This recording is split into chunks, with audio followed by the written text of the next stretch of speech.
All right, here we are, back on our Wednesday night HellaBass Live, powered by Arsenal Fishing. What's up, guys? How are you guys doing? Good, Too man. bad. How are you doing? The made up Smallmouth Brothers that I made up Yeah, all by that was myself. funny. I love that. That got a lot of attention, honestly. I thought it did. Yeah, very cool.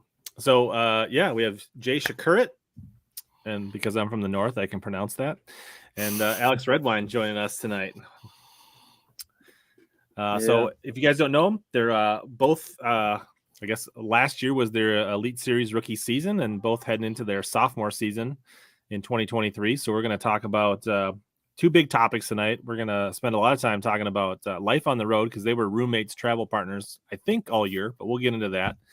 And then if there's any time in the left, maybe we'll talk some smallmouth fishing, and you guys can give up a couple juice nuggets that help people catch more smallies and suck less. Try to, anyways. All right, Brian says we're sounding and looking good. Sweet. All right, people filing in. Good to see. Lots of regulars. Gary says, "What's up, Alex?" Oh, hey, Gary. What's up, Alex? Yeah, Alex, I haven't talked to you in a while. What the heck's going on? Yeah, I know. I figured you were buried down, hunkered down, getting ready for the cold weather.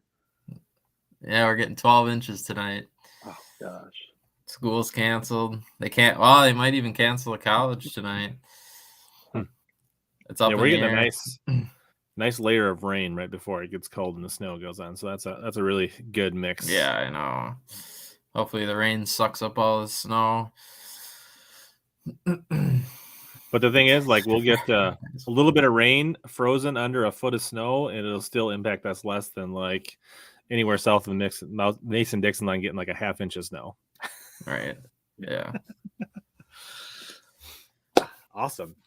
All right, Alex. So where do we even start on our journey, on our Elite Series journey? All right, wait. Let's start with maybe like just a little bit. I know Jay, you were on a year ago. This show pretty much launched your rookie career. I mean, I'll take credit for that. But maybe just a couple quick nuggets, like on how you qualified, and then how you got connected. I guess is probably where I'd start.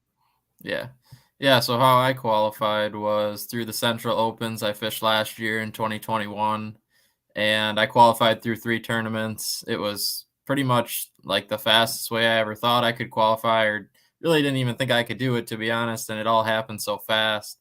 And next thing you know, I was second in the points, and I was qualified for the Elite Series. And then I was put into a situation at the end of the year last year where, I had to get everything together to fish the Elite Series, which is very expensive. And cutting costs is one thing that everybody tries to do. And obviously you want to have somebody that you trust on the Elite Series and you can travel around with. And that's kind of where Alex came into play. And we actually never knew each other before the season even started or prior to the Opens or anything. So I actually reached out to him on Instagram. I just direct messaged him because we were the same age at the time and he just qualified as well. And I was like, hey, do you think there's any chance we could hook up and maybe at least just split costs on lodging? I mean, I didn't know if I was going to love or hate the guy. Never met him in my life. So Alex can explain a little bit from there, kind of how he qualified and what he said to me through the message on Instagram. Yeah. Yeah, like you said, we didn't know each other through the Opens. I do very vaguely remember in 2020 at Lay Lake, Jay was fishing as a co-angler, and I remember sitting around after the weigh-in and they crowned Jay as a co-angler champion, and I was like, oh, that kid's pretty young, props to him. Never thought anything of it or whatever. But yeah, when I qualified, that year I fished the Northerns and the Southerns. Jay fished the Centrals and the Southerns. So we did fish the Southern division together, but like I said, I wasn't aware of who he was at the time. I qualified through the Northerns. But yeah, we both kind of I forget who sent a message first, but I sent it first. I think we were both on another podcast or something, and I kind of heard that he was around the same age as I was, and I was like, oh, I didn't know you were that young too. And then it was hey, you traveling with anybody? And then Jay was like, no. And then yeah, that kind of went from there. And then next thing you know, I met the guy at the St. John's River down in Florida, and for some We were reason I so didn't. nervous that night. Yeah, That was I was so like, yeah.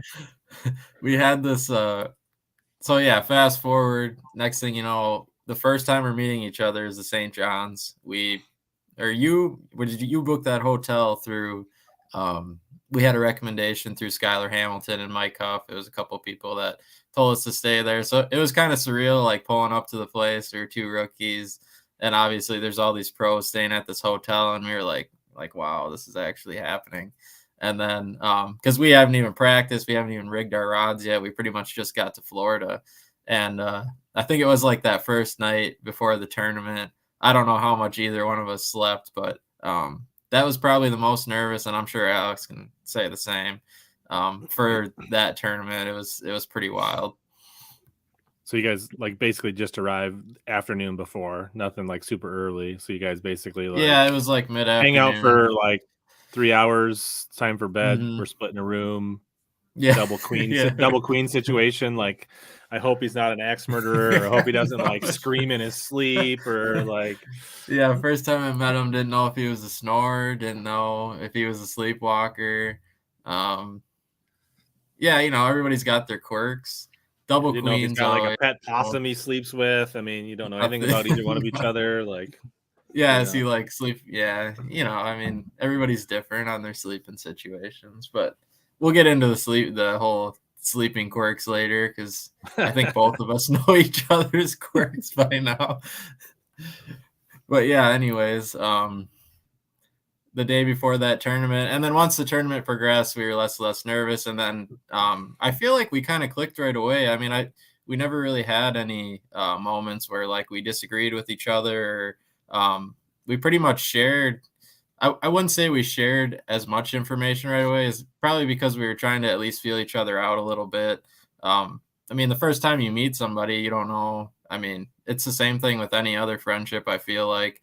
And but I feel like once we got like halfway through the season, once we hit like Pickwick, and then once we got to the St. Lawrence, I feel like it really grew, and like we started trusting each other, and not necessarily giving exact spots, but coming back and, you know, sharing how the day went, sharing what you caught it on, or kind of a good direction Or like of what's the not tech. working. Like, I Yeah, did this for right. 6 hours and never got a bite, so Right. we might want to write that yeah. off. Or And Yeah, like exactly.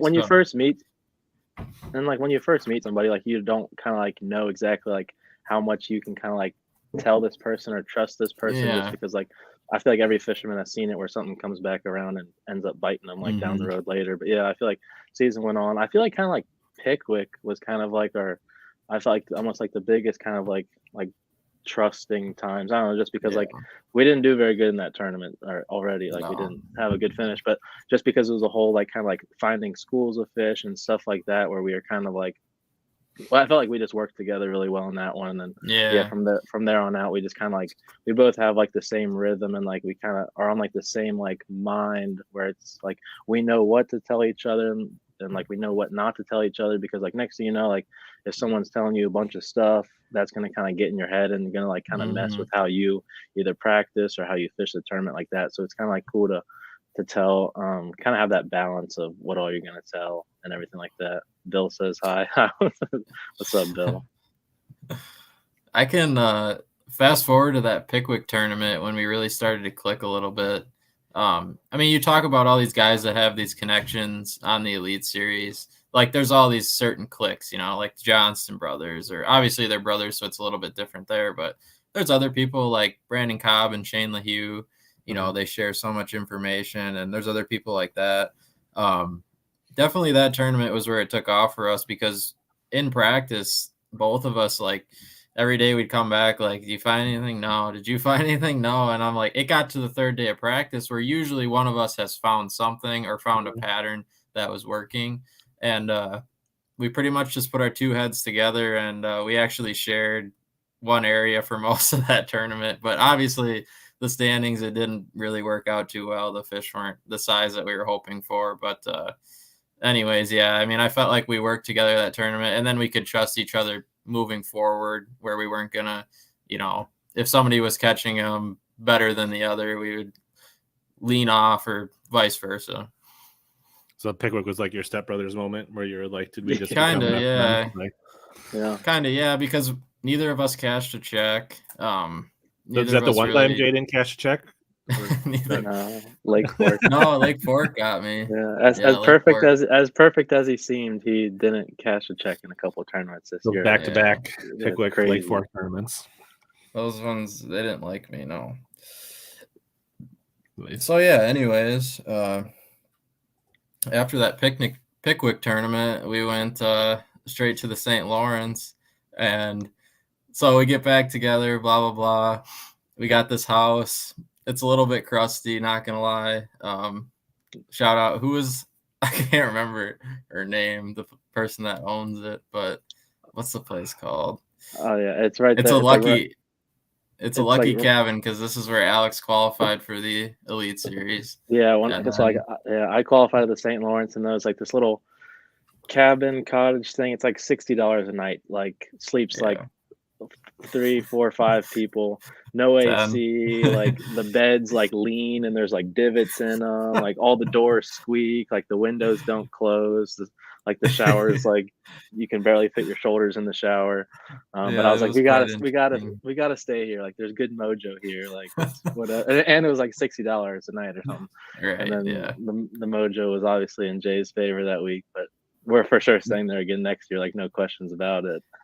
No, so we like showed up to this place, and I'm like, wow, yeah, you weren't kidding. And then we go out on our first day of practice, and when we get back to the cabin we were in, we were like, how'd you do? Because normally we're like, we'll talk a little bit on the water. We might not have the greatest service on the water or whatever. Like, how'd you do? And like, I like went up to Alex. I was like, so like, how'd you do out there? And he's like, dude. He's like, we were trying to hold in like the excitement that we had. We were trying to like hype each other up a little bit, or like maybe maybe try and get someone to say something first.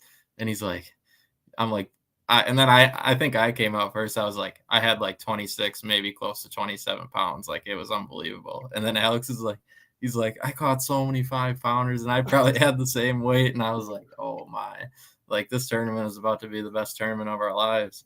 And yeah, I can't believe it. I mean, you had a great finish, and obviously I had a great finish, but for that to happen the first day of practice, and I mean, you had been out there before, but a different time of the year, and to both have amazing days on the first day and come back and look at each other like, wow, I think one of us might win this week was pretty special. Yeah. And to answer Brian's question, so I'm 23. Jerry, are you 24 now? I forget. Or 23 too. Okay, yeah. Still so we're 23 both, until June.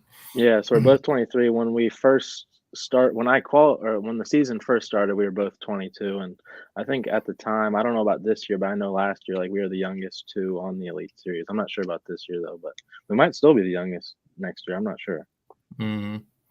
Oh, Corey, yeah, I fished with Corey day 2 at Grand Lake. That was crazy. That was the day I qualified. That was wow.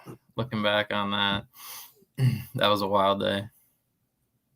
Yeah, we kind of covered that whole story in great detail last time you're on that whole. So if anybody really wants like the deep dive of Jay's co-angler open championships and all that stuff, you can go back and I'll have a link back to that. But so what was the sketchiest? I mean, was St. Lawrence the sketchiest place you stayed all year, or was that just the most? What was our other ones we stayed at this year? We got fortunate that actually Alex was the one that came through with a lot of the places. He just knew a lot of people, and we actually got into a couple actual people's houses, like on Santee, and I can't remember where else, but yeah, we were definitely fortunate with that. So that helped out a lot. And for this next year, actually, we're going back to Santee again, so we get to stay at Judd's house. Shout out to Judd down in Santee, and then probably like 2 or 3 more houses we'll be able to stay at this year. So we didn't have anything that was like crazy scary or nothing that no scares or robberies or anything like that this year. So was it a combination of like staying at people's houses and hotels? Was your yeah, main and thing? then we floated around that one time in between tournaments. We made a pit stop at Gunnersville and stayed in a hotel for a week there. And that was some of the best fishing we both experienced probably in, I don't know, a long time, wouldn't you say, Alex? Oh yeah, That for Gunnersville sure. trip. Yeah, it was between Lake Fork and Pickwick. We went to Gunnersville just to kind of like try to like suit up for Pickwick's For, kind yeah. of offshore, kind of like ledge fishing, just because we both weren't very familiar with it. But yeah, we went to Gunnersville and like it was hands down probably in like the top 3 like lifetime so far that like fishing days that we've probably both ever had. Yeah. But yeah, we If kind of anybody try to wants to like go. we kind of try back to the hotel thing. I feel like we kind of more like find ourselves in either like houses or like kind of like little cabins and stuff. I feel like we haven't done like a whole ton of like hotels during the tournament scene just because I feel it's kind of nicer to have that kind of like open space that you would with like Yeah. a cabin or renting something like that. Mm-hmm. But Yeah, that definitely helps out a ton. If anybody's looking to like hook up with somebody or do something, the hotels are great, but if you can find like a cabin or something that you can cook and you have like maybe 1 or 2 separate bathrooms, that's the way to go, 100%.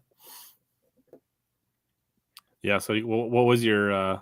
Did you guys bring a grill? Did you cook? Like, are you guys like what does food prep look like for you guys? Oh gosh, for it's kind of Alex, it's kind of all you over the place. I'm like a vacuum. I'll eat like anything. use a vacuum. When I get off the water from like a 9 or 10 hour day, usually my stomach shrunk by then. So when I try and eat a lot, it just doesn't work. And then the rest of it just goes to Alex. So usually nothing goes to waste there. And then I feel like Alex is more like the frozen meal kind of guy.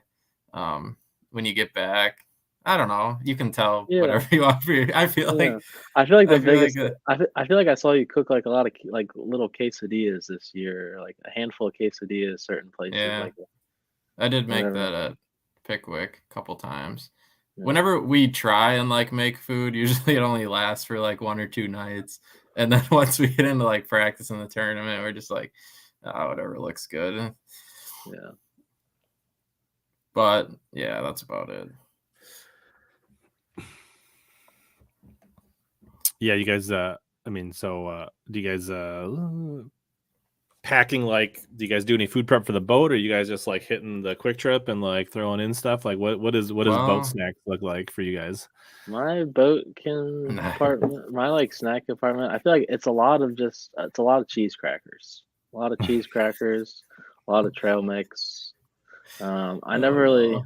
I feel like I never have enough time to like actually pack a sandwich in the morning because in the morning I'm like kind of like discombobulated, like don't know what's going on, like it's kind of early, like for Yeah. practice and stuff, and I just don't have time to make a sandwich. Yeah, Are neither of us morning people? I don't think we are. yeah, we like don't talk to each other in the morning, like whether it's practice or the tournament. It's just like what ramp you put in that today? Oh, Yeah. okay, see ya. Once And we it's get just out there, then we're more woke up, and then we yeah, start having a conversation. But when we like wake up in the morning, we're just like, I don't even know, man.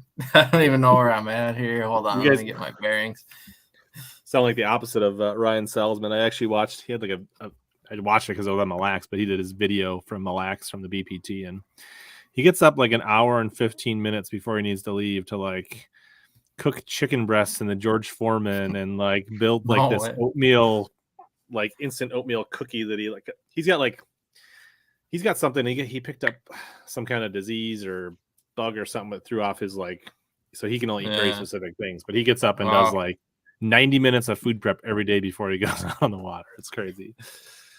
Yeah. So wow. like, what our daily routine. So it starts off with that. Like, say it was like a tournament day, we'd kind of wake up. We don't really talk to each other until we get out on the water, and then Just a couple we'll like BS. grunts and head Yeah. nods in the morning. Like, we'll BS in the boats in the morning before takeoff, and everybody's we're all grouped up waiting to take off. And then once we get in, blah blah blah. And then once we actually go to bed, we're sharing a room, and he snores. Alex definitely snores. He doesn't admit to it though. Not all the time though. He doesn't admit to it. Not all the time. When he's real tired, that's when it gets really aggressive. But then, but usually I'm tired at that point too, so then I don't hear it. But I might snore too. I don't know. Do I? Maybe like a few times. I feel like I've heard you like talk a few times about something. I don't know what it was, but I feel like I've heard you mumble before. But, No, I feel like the combination is not bad. I mean, it's not like we're not getting any sleep when you're across the room, or usually if it's a cabin, we're in separate rooms, and it's a little bit better that way. You don't have to worry about bringing a sound machine. You got it built in, Jay. So yeah, right. True. All right, let's. I don't know. That's about our season. Other than there's got to be something else crazy that happened. I feel like there definitely was. There's been. I just feel like it's been cool because like the biggest thing we learned. Or I was just gonna say, like, I feel like the biggest thing, it was just kind of like cool because a lot of guys, or some guys, you'll see like an older person take them under their wing, like kind of like a veteran of the sport or someone that has like a few more years on them. They'll kind of like take like a younger guy or a rookie under the wing, and like we kind of didn't have that this year, but it was like kind of super cool just to see us both kind of get like thrown into the ring, like just kind of thrown into the Elite Series, and we kind of just had to like learn. Kind of like just learn for ourselves through trial and error, and like obviously like Jay had like a pretty good year, and like just being able to watch that unfold was like pretty cool, just like firsthand, like witnessing like the St. Lawrence win and like rookie of the year, and just like I feel like I learned a lot just from like Jay's like mentality that he has towards fishing, like confidence and everything like that, where yeah, just kind of just cool to just watch.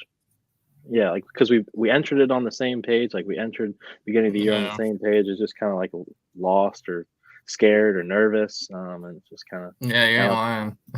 Yeah, and so it's like not saying that like we're seasoned vet by any year, but like by any means, but I feel like we learned a lot from last February to now. I feel like hitting on that same point, like in our like 9th tournament on the Mississippi River, I felt like we were like so dialed in, and like remember like the 3rd day, like in the morning, we were like here and here and here, and like you need to go here if you need fish. Yeah. Like I felt like from the St. John's to the 9th tournament at La Crosse, like we were no longer scared or like nervous that 3rd day or 2nd day of the tournament or wherever it have you. Like we were more confident in like telling each other like you need to go here if you need a fish. Like we weren't nervous that we weren't going to catch a limit or do something like that. Like we had so much confidence in each other at that time, where it was like everybody else was like thrown out the window. Like it was just me and him fishing the tournament. And yeah, so from there to the St. John's was a huge stepping stone for us, I felt like. Sure. Questionable accommodations in La Crosse, but you know. Yeah, Kevin's.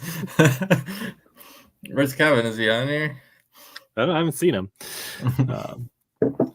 But yeah, so I guess you guys talked about, was there any like, is it like the biggest takeaway from the season? Is it like, hey, it's still just fishing? It's, it's not bigger than the moment. Is it like these guys, they're good anglers, but or like, did you learn something like how to practice or how to prepare, or like, what do you think is your biggest takeaway taking into next year? I feel like like you said, I feel like practice was the biggest thing that I learned, just how to go to a body of water that you've like never been to before, and like only have limited days of practice compared to the opens when you could practice for weeks on end if you wanted to. But just understanding like how 3 days of practice is how it works, and like how to be efficient with it, and also like how to not overlook anything, because these guys in the Elite Series, like they find like everything there possibly is. Like they're already, when you think you have things figured out, they're already 2 steps ahead of you. Nothing gets like overlooked or overturned by these guys, and it's really easy to kind of overlook things. Like maybe you're in practice, and like maybe in the moment your mind's like, oh, I just need to cover a bunch of water, like see everything that I can, instead of kind of like checking out things that I don't know. I feel like it's just kind of spending time on things, but also making it efficient. Like, don't just pass up a big section of the lake. Like, oh, like that just looks bad. I'm just gonna like next spot or next area of the lake. But it's like, no, like whatever like might look bad to you, like guys will just figure out every single section of the lake. And the first day of practice, it feels like all the guys already know the spot. Like they already know the community holes, or like they already know where things are going to go down for the tournament. And that's another thing, is like understanding like productive areas on a body of water and like learning those areas quick. And it's like very hard to do that when you've never been to that lake or that river before, and just kind of breaking it down on the fly. And yeah.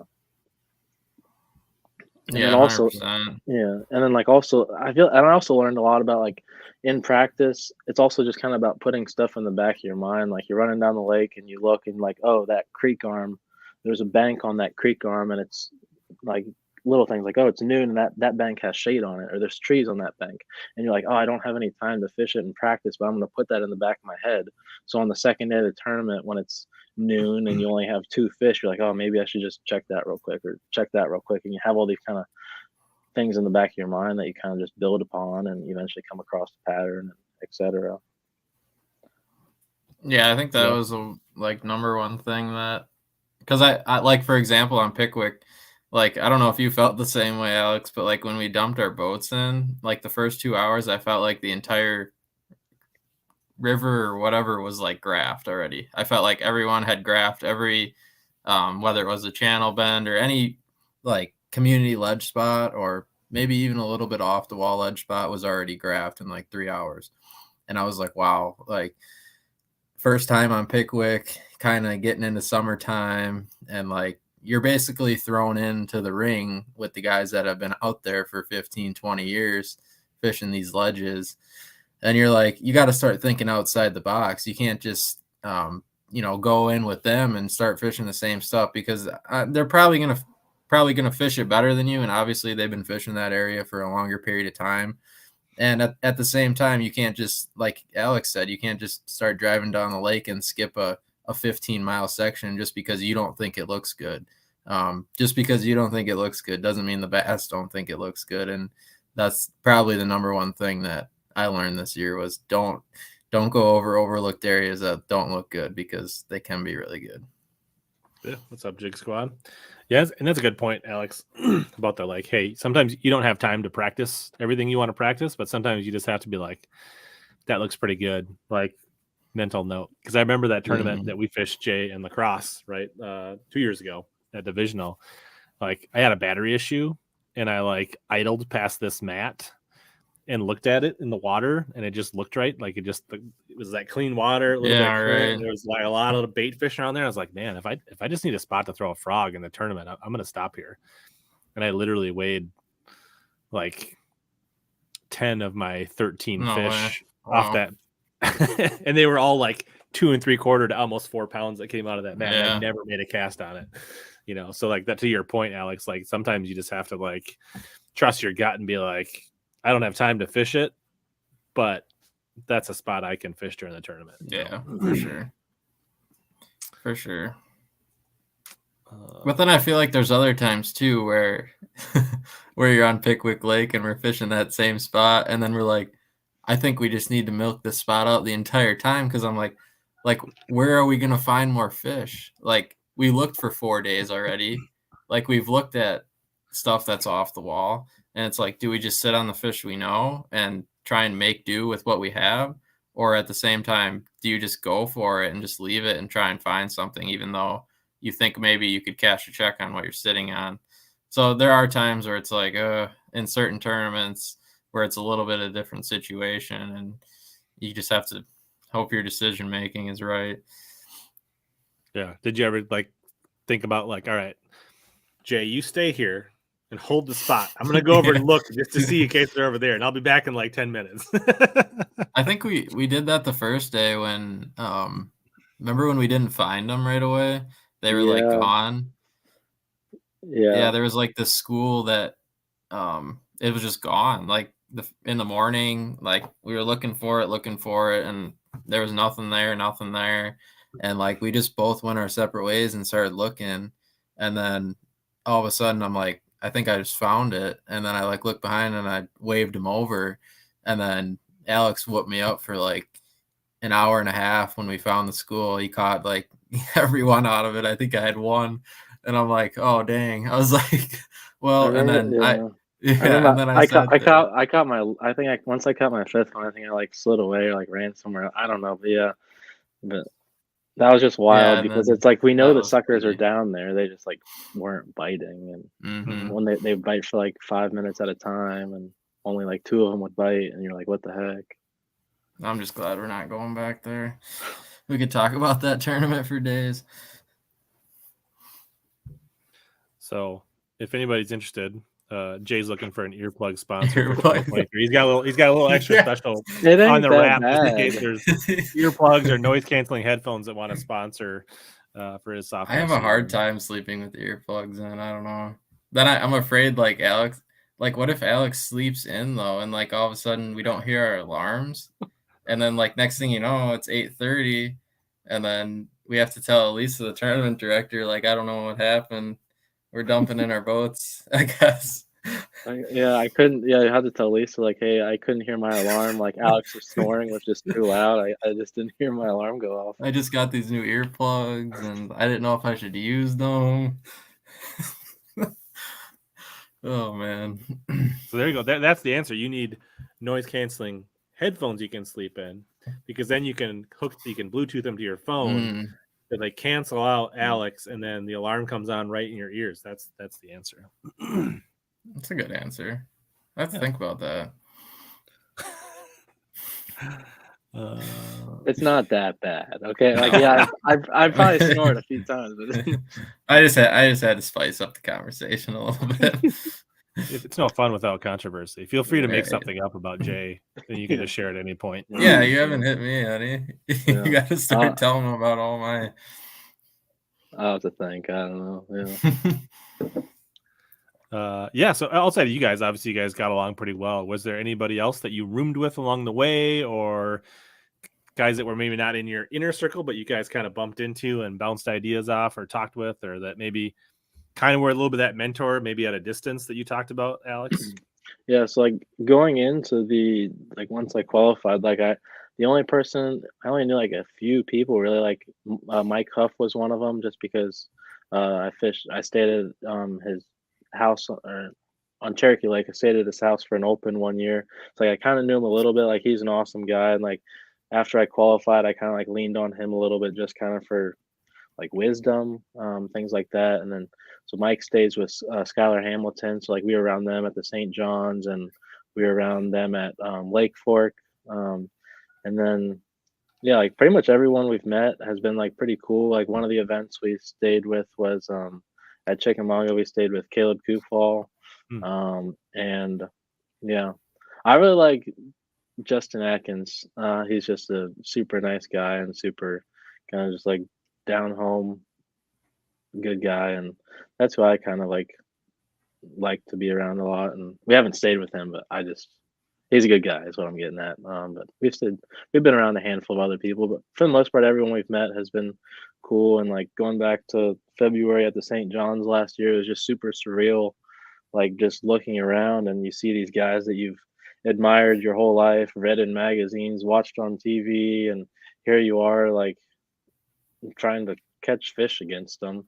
And so it's like pretty surreal, kind of eye-opening, and kind of reality check. And then as the season went on, you catch a few fish throughout the season, and you have like some success, and you kind of have like that, you kind of have confidence, and you're like, oh, like I can hang with these guys to some extent, like not all the time, but you're like, oh, like all these guys are just like me. Like they're here because they love bass fishing. Like their background and where they live and their lifestyle might look a little bit different than mine, but we're all here for the same reason, just because we absolutely love the outdoors and we love chasing bass.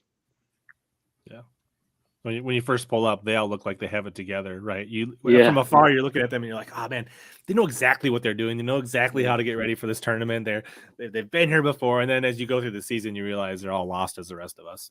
Yeah, right. They all say they're lost, and then you come into the weigh and they're not lost at all. That is the number one thing. You go and talk to like any Elite Series hanger that we and Alex have learned. And they're like, oh, like, what do you think it'll take for like the cut weight? Or like, what do you think it's going to take per day for 2 days to get a check? And like, whatever anyone says, it's always like 2 or 3 pounds added onto that every single time. And it's like anyone you talk to, she's like, "Can you just tell me the truth, like what you're actually catching?" No, they won't. And it was also like when I was doing the opens, so I did the opens in 2020 and 2021. Like the opens are hard because there's 200 something guys at each of the tournaments, and people are there for practicing for a super long time. And after I qualified, I was like, oh, like in reality, the opens should be harder than the elites because, um,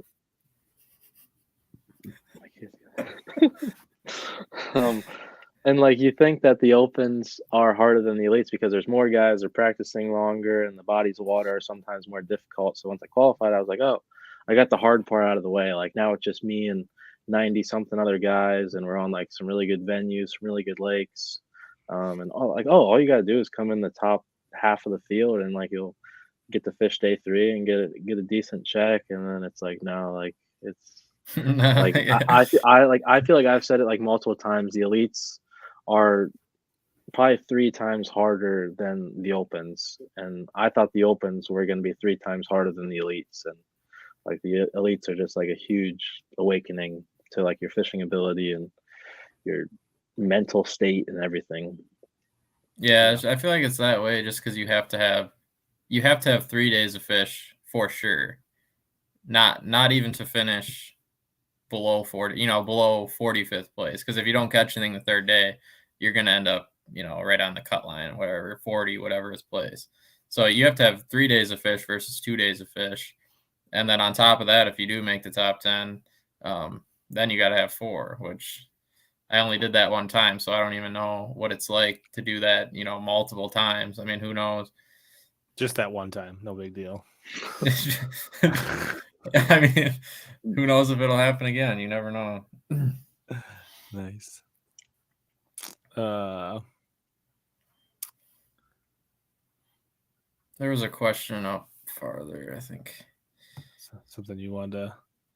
Chad chimed in. How long does it take typically? Yeah.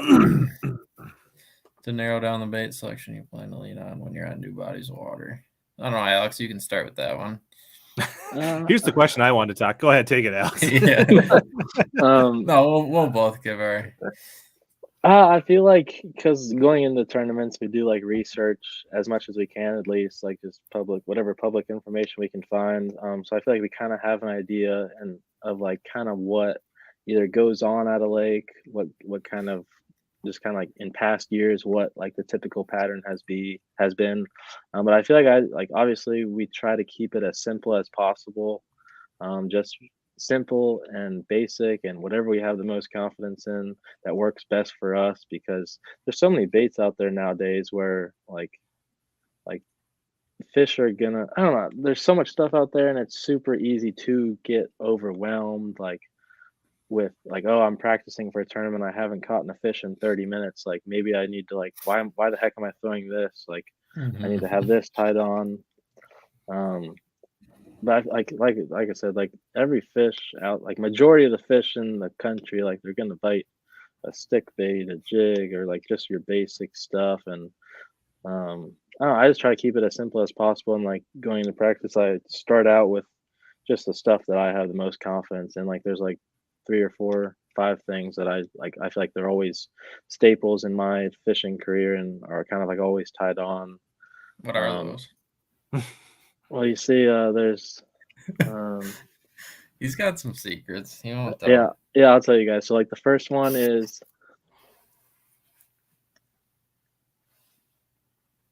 Yeah. You guys hear that one? Is my computer acting up or something? What the heck? You're hilarious. Yeah. Kind of confident. No, it's just confidence stuff. Like you just like stick baits are always gonna catch fish and shaky. Yeah, heads. I think what you're saying is like you do the research on what's supposed to work, but you also a lot of times are leaning on what you have confidence in. Like when you're narrowing it down, push comes to shove, I would assume a lot of times you're falling back on the things that got you there. Is that a fair assessment? Or Yeah. Like there's stuff that are kind of like I grew up in Ohio, and like if anyone knows about Ohio, like it's not the best place to fish unless like you have like Lake Erie, which is like north of me a ways. But like Ohio's like not very good fishing. So it's a lot of like shaky heads and like finesse tactics and stuff like that. So it's like that's what I have confidence in. Um, but it's also like the first day of practice. I feel like you just learn so many clues, and it's almost like the first day of practice is like a big deal because like you want to get off on the right foot, like you want to start figuring out the right patterns, the right baits, and you just kind of take it from there. But yeah, narrowing, I'd try to narrow it down as much as possible. It's super easy to go to a lake you haven't been to before, and I'll be in my garage before a tournament, and it's like, oh, like I need to bring 3 of these, 10 of these, just because I have no idea what I'm in for. And then you kind of sit back and you're like, dude, like my boat's literally full of stuff. Like I can't bring all this. Like I just need to lower it down and fish typical confidence, basic stuff, and don't go all out with it. Yeah, I would say the same thing. I mean, I feel like probably excluding like the St. Lawrence and when we went down south, I felt like I feel like I took the same bait to at least 4 or 5 bodies of water and cast a check on like the same 3 baits, like 5 tournaments in a row. And I just felt like so comfortable because I had the same rod and reel in my hand. I had the same line. I had the same bait. And we literally just drove to a new body of water. And I was like, okay, I can use, I flip a Texas rigger a lot. I flip a jig a lot. I throw a Senko, whatever. I like to throw a chatterbait or a spinnerbait. And I just felt like you can do that pretty much anywhere, down south, depending on time of the year and other things like that. But when you put the same rod and reel that you've caught so many fish on and the same bait, and you know exactly what that bait's doing anytime you throw it out there, where it is in the water column or, what size weight you use. Using the same baits really does contest to more success, I feel like, when you're on new bodies of water. Yeah. So that kind of leads. What are like the 2 rods? No matter where you're gonna go, like you're always gonna have on the deck because you like have confidence that like if I need to just cover water, or 2 rods. I'll have a 7-foot medium heavy bait caster. Yeah, I guess when I say rods, I mean like setups. Like, what's the bait? Is it like a chatterbait? Is it a spinner bait? Or like, I'll have a 3/8 ounce flipping jig on my rod every day, and except for if I'm fishing the St. Lawrence or wherever, that's a different story. But I'll have a 3/8 ounce flipping jig on, and then I'll have some kind of moving bait on. I'll either have a chatterbait, a thunder cricket, or a spinnerbait, some kind of spinnerbait. Or even a swim bait too. Anything that matches whatever I'm doing or whatever. If I'm fishing for spotted bass, probably a swim bait or something a little bit different. But either some kind of bottom bait and a moving bait are 2 rods that I'll have on my deck. Yeah, I feel like mine are one rod would either have a chatterbait or a jerkbait on it, and then the other rod would most likely have a tube. I feel like I flip a lot or pitch a lot or even cast a tube a lot. That's like those are the 2 things that I feel like I'd always have on my deck, because jerkbait, chatterbait you can cover water with, and then a tube you can throw at whatever you want, whether it's trees, rocks, whatever. Yeah. I guess kind of there's 2 questions here that kind of go like Greg says, do you guys do a lot of research ahead of time? So kind of touch on that, and then also like how do you navigate new places like Santee that are dangerous? So like talk about your research and how does that affect, like, is it different based on the fishery, and like how do you guys, Fork, Santee, Sabine, like how do you guys treat those places differently maybe when you do research? Yeah, so I feel like it all depends on time of the year where we're going to look and do our research. So I'm a big Google Earth guy, Google Earth Pro. And then there's a little bit of a trick you can do to it too. You can look at like Apple Maps. It's a little bit of a different map. It kind of looks different, or it's a little bit different coloring. But if you're going to go that route, maybe just try and find, places that look good in the spring, like little back pockets, like when we went to Santee, because we knew that time of the year the fish were going to be pulling up shallow, and you could at least see those areas on Google Earth rather than, looking at a Navionics or something like that. So that's a lot of the research I put into it. You try and not do too much because you don't want to get yourself completely spun out. You don't want to have 35 areas marked on Google Earth because you're not going to hit 35 areas in one day. And then next thing you know, if only 2 of those areas are good and the other ones you mark don't even look anything like it, you're kind of starting from scratch at that point anyways. So Alex can maybe talk a little bit about his research and how Santee was getting around out there, because that was pretty wild. Yeah, that was very interesting. Yeah. That, and like there hasn't been, like there's been a handful of tournaments there throughout the years, but like when the elites were there, when was it, a few years ago, they were there in the fall, so it's like it's very hard to compare that compared to when we were there in the springtime.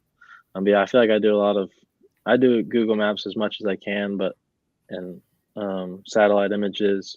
And then you can also like go back in time on certain, like I forget which, if it's like Google Earth or something, but certain bodies of water where the lake will like either have like a winter drawdown or it'll come up. You can like go back in time like a couple of years or several years and see when the water was low. So you can like kind of, it shows a lot more of like things that might be on the bottom and stuff like that. I feel like I used to do like the YouTube video things a lot. Like I used to like look up as much YouTube videos as I could, but then I like kind of realized that it just doesn't help me a whole lot. Just because I feel like it almost gives you too much, kind of almost like too much knowledge or too much kind of things running through your head. Because next thing you know, you find yourself like, oh, I watched this YouTube video and I saw this guy fishing this bank. Like now I'm going to go on Google Earth and just try to find this bank because 3 years ago on YouTube, this guy caught a fish off of it. And I feel like it kind of messes, at least it has like kind of like messed with my mind and kind of like messed with me a little bit. So I try to like not do YouTube videos and like try to like not watching videos of other people fishing on the lake because like they fish differently than you. Like times have changed, and just because they caught a couple fish off of this one bank or this one grass bank 3 years ago, just it's not gonna like it doesn't work like that. But yeah, then Lake Fork, that was a mess as well. Oh yeah, both. Yeah, I'd say Fork was worse. Yeah, I feel like most people's wraps were just absolutely destroyed after that. Yeah, or the thing with like Lake Fork, because there's that chip that you can like put in chips to your units, and it will show like boat lanes and where it's like actually like somewhat like guaranteed safe, not all the time, but like it's somewhat like safer. But Santee, like dude, like you just kind of have to eyeball everything. Like I was talking to somebody during the tournament. The Santee's not. Yeah, okay. Austin. Sage advice for Austin Felix, the mentor, helping out everybody. Yeah, right. Yeah. Miss what you can't see. Huh? I remember listening to somebody like trying to give me directions on just like, because like I think it was another angler was trying to give me directions on like how to get from one place to another, and it's like, yeah, you go across the lake on the one way. Like, there's only one place you can go across the lake, and once you get there, hard left, and then you'll see like this like island or these trees, these cypress trees. Take a hard right, and when you're about 300 yards from them cypress trees, take a 90-degree left, and you'll go shoot the back side of this island, and you'll see these two trees in the middle. Make sure you stay on the left side of them, because the right side you're done for. Then you go around, and then you go about a quarter of a mile, take another hard right, and then eventually you'll shoot out, and it's just the mess. Easy to remember when it's 3-footers and you're trying to drive 70 miles an hour, and there's a light sprinkle of rain, and yeah, and then there's other people. No, go ahead. Sorry. There's other people that it's like they don't care about that. They just go. You just trim up and don't look back. Yeah. But that's not me. The Tommy Biffle. If you can't see it, it's not there. Yeah. I have a good Santee story when it was so rough. Was that the second day or the third day when it was so rough? I think that was the third day, wasn't it? Yeah. The third day got postponed, I thought. Oh yeah, that's right. We had that whole whatever, but. Anyways, it was one of the days, and I decided I was going to take the shortcut because I was running to the lower lake. And this is my first time running the shortcut, so I was following, I think it was Steve Kennedy at the time, because he had been running down there too. And so I get behind all these crazy islands, and Steve's going, I mean, he's going crazy. He's going through all these islands. I'm right on his tail. And then it got to a certain point where we got to a straightaway, and I'm like, okay, I know this. I know the straightaway, it leads right to the channel that runs down to the lower lake. So I'm like, I'm just going to, because Steve was he was putting a little bit. So I'm like, I'm just going to take off and run past him and then, get down there and get to the Slono Lake. So I go past him, whatever, I'm going. And next thing I know, I'm like, God, I felt like I should have got to that channel already. And it was kind of a little bit foggy that morning. And my map was, or my graph was kind of had a bunch of dew on it, and I wasn't really paying much attention to my GPS at the time. And I was like, wow, I was like, something does not look right here. And as soon as I hit, or as soon as I like that flew into my head, I had just flew past the canal, like aiming straight at this ginormous rock bar that runs straight across the canal. And I'm like, oh my. And like I had to like fly off the throttle, and Steve was just laughing at me the whole time. I came so close to that rock pile. I can't believe I did not hit it, but I didn't. And yeah, that was kind of a crazy situation. Should have just been following Steve. Wait till Seminole and Spring Creek. Oh, great. Can't wait. Yeah. We'll just follow Austin, I guess. So, yeah. Just follow the plaid pants. You'll be fine. Yeah. Yeah, I'm going to follow Steve next time, though. Steve knows where he's going. Yeah, so speaking of 2023, you guys got any events you're super stoked for, like besides the St. Lawrence? I'm kind of looking forward. I'm kind of looking forward to all of them, honestly. Like I feel like if you ask most of the anglers for next year, like they're looking forward to mostly all of them, just because they're great venues. And I feel like the biggest kind of like eyeball or oddball, at least for me, it might be like Sabine, just because it's it's very hard to find like information on that one. Like at least like where do bass live, because like I know like parts of it are like saltwater. I feel like Alex, that should be very at home for you, a very Ohio River. That's like Ohio squeaking River. out 13 inches, that should be your wheelhouse, bud. Yeah, I guess, but like we're in Texas, like we're not in You Ohio. just get all those little worms and little crankbaits and catch 13 inches, you'll be just fine. Yeah. Like that's kind of just because it's very hard to like kind of get information about it, and like it's like a little bit intimidating just because it's a new place, kind of off the wall. But for the most part, like I'm looking forward to a lot of them. Like the closest one to me this year is St. Clair, which I'm excited for. But yeah, all the venues kind of like line up great. I feel like we're going to Santa Tia at like a slightly different time of year. Lay Lake will be fun. I mean, Jay's been there before. Like we were both there at the same time for that open. Granted, it was December, but I just liked how like it's a river system. Like it's fun. There's spotted bass, which are fun. And then I feel like we have a decent smallmouth like kind of trip this year. Like I feel like we go to literally like the 3 best smallmouth fisheries like in the country. Like like between St. Clair, St. Lawrence, and Lake Champlain. Like they're the most. They're like I feel like they're the hottest right now, which will be super exciting to kind of open up the door and just see what everybody's going to do and show off a bunch of smallmouth. Yeah, they all set up pretty good. They're at great times of year. Yeah, I think I'd have to say my 2 favorites are Murray in the spring, Lake Murray. I like clear water. I like to sight fish and do things like that. I feel like that'll be just a really fun fish catching tournament. I'm excited to explore that lake a little bit more. We got to fish it for a day or two this year when we were headed down to Santee. It was either before or after the Classic we went there. But and then the other one I'm really excited for is Champlain, just because I've never been there, but like everyone that says like, what's your favorite body of water? Everybody that says it's Lake Champlain, that's not from there. And I'm just like curious and excited to get there. And apparently it's just a smash fish and you can catch, I don't know. Alex was there one time and he said he caught a bunch of 3-pounders, and it just sounds like the place is just absolutely loaded with bass.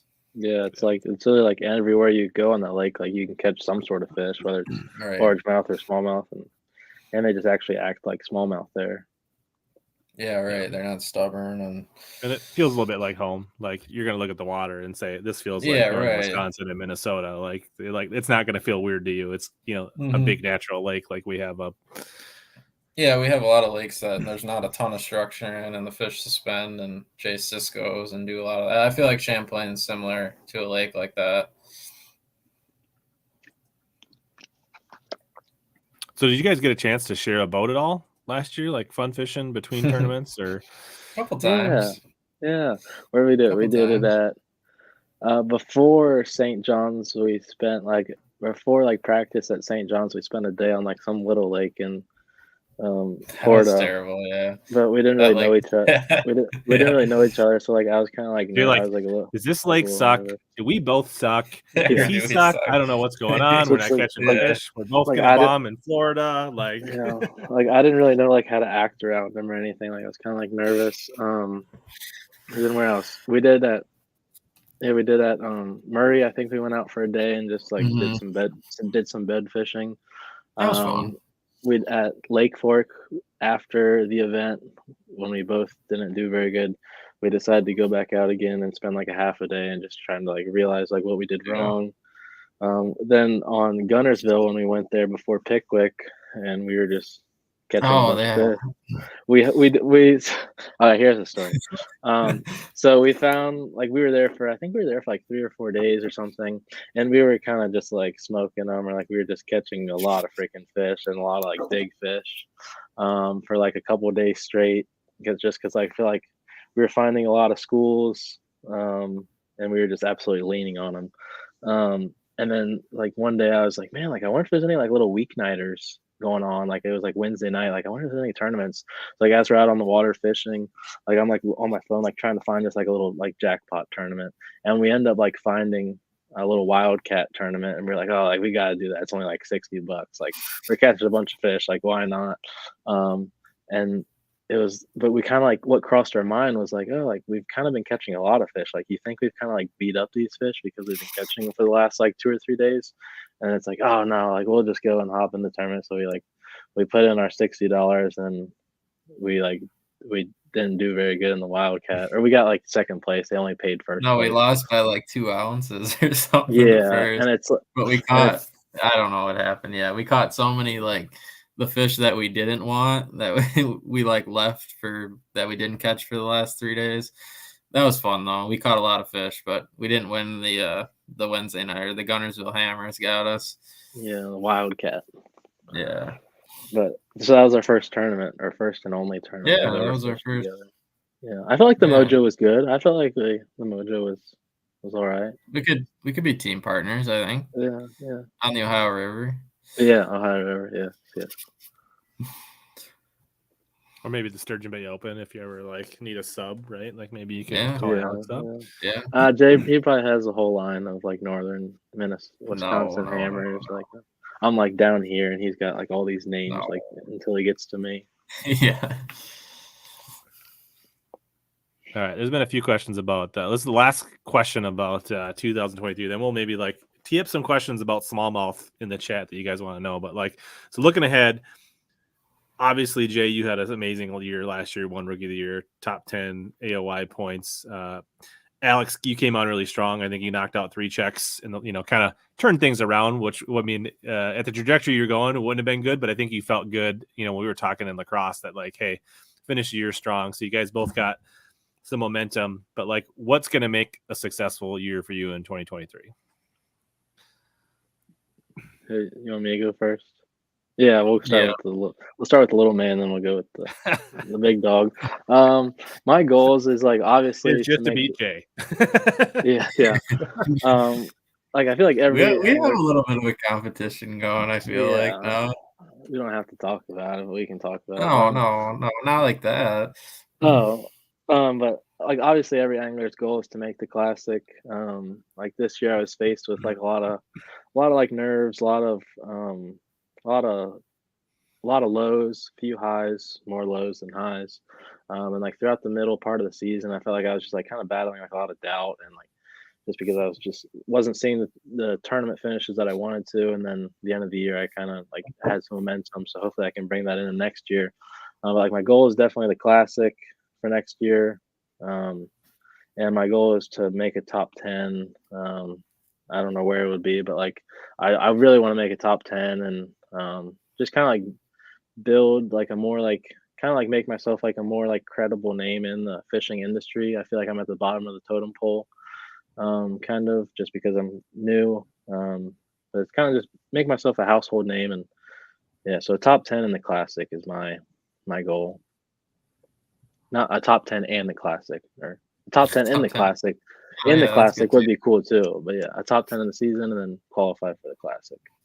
And then me and Jay have or this little thing that so like last year, throughout the season, at all 9 events, Jay always placed ahead of me. Like I never like in any of the events, I never beat like Jay. Like even when we both didn't cash a check, like I would be in like 70th place, Jay would be in like 60th place. Like he was still above me, and like even the cross, he was like a few places above me. So my goal is to like beat Jay in a few like tournaments next year. Like we came Watch, close. it'll be completely flip flopped. You'll have all 9, and I'll be like 10 spots behind you every tournament. Hashtag beach. Nice. Beat yes. Yeah. So I guess before you get into your goals, Jay, serious question. Like, was that more? Did that feel like more like frustration, or did it turn into more motivation at some point?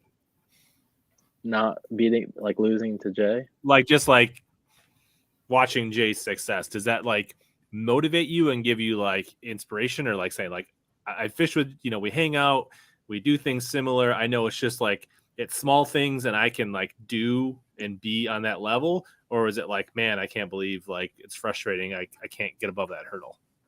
How do you look at that? It felt like I like couldn't get above that hurdle. Like obviously it was awesome to like watch him have success. And like I don't think I was ever mad at Jay. Like a few times I kind of questioned like how much is this guy like holding out on me? Like he's freaking like he's cashing and doing good, but it's like it wasn't that he was holding out. It was just like he was actually like because we were both pretty open in practice about things, and like it just wasn't a lot of events, believe it or not. Like for Jay and I, or like it was like practice was not good, but then like Jay like somehow figured it out in the tournament, and I feel like that's just like a lot of natural raw talent that he was able to do.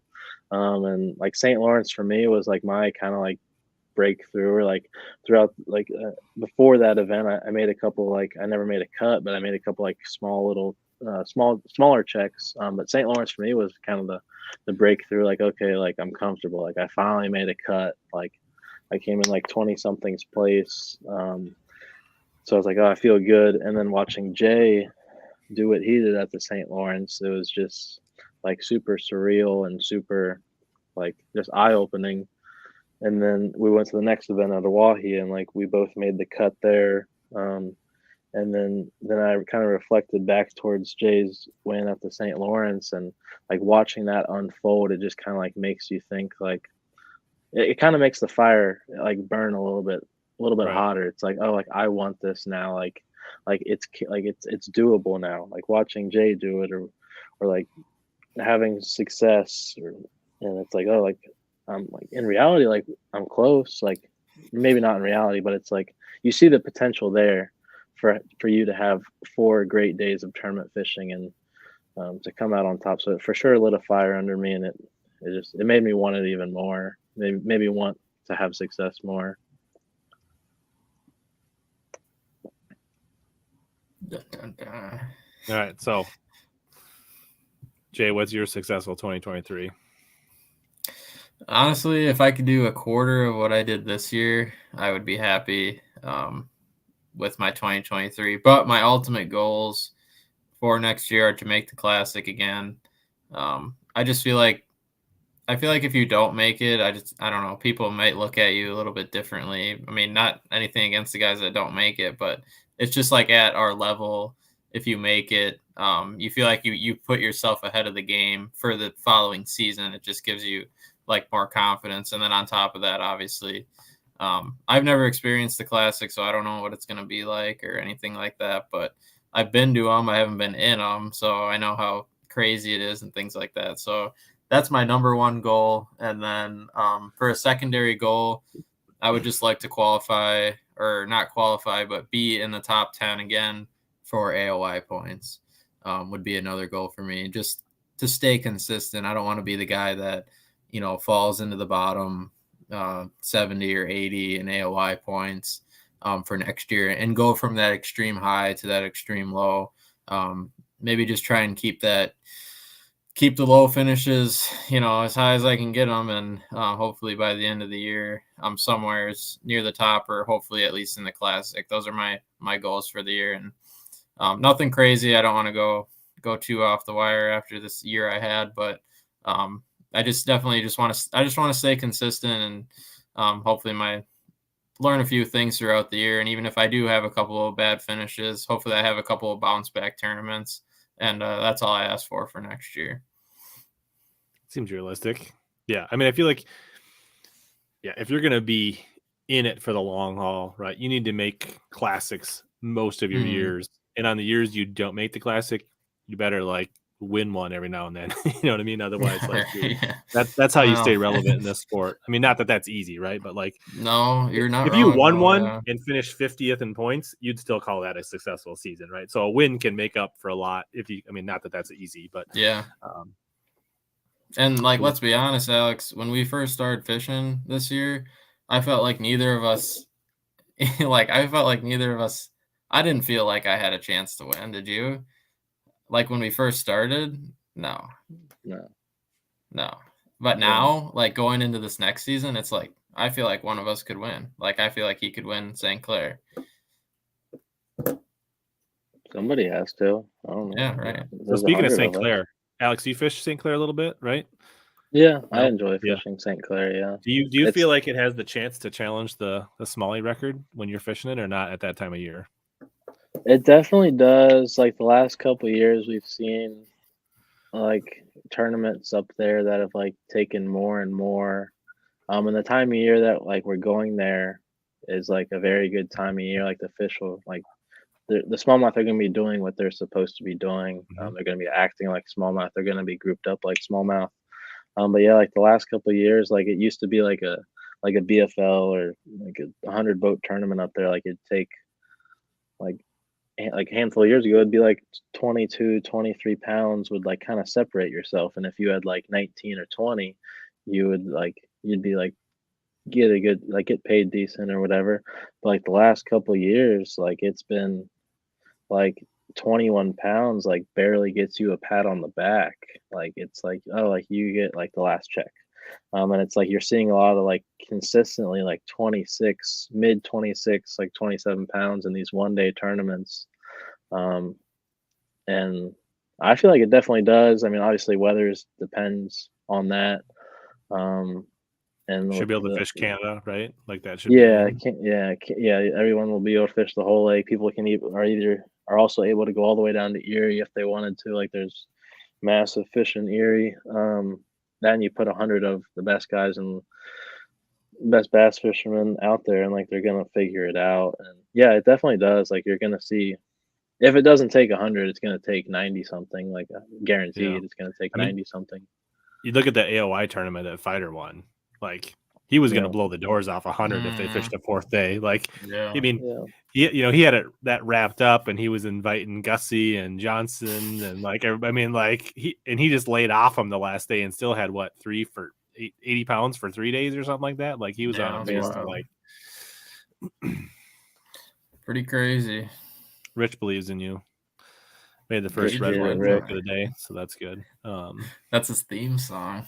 Yeah. Red. All right, so here's our Smalley question. Do either of you guys play with like larger baits or multi-joint swim baits or crankdowns or anything at all? Or are you guys like just like the basic like tubes, like that kind of stuff? Or have you played with the big baits for Smallies?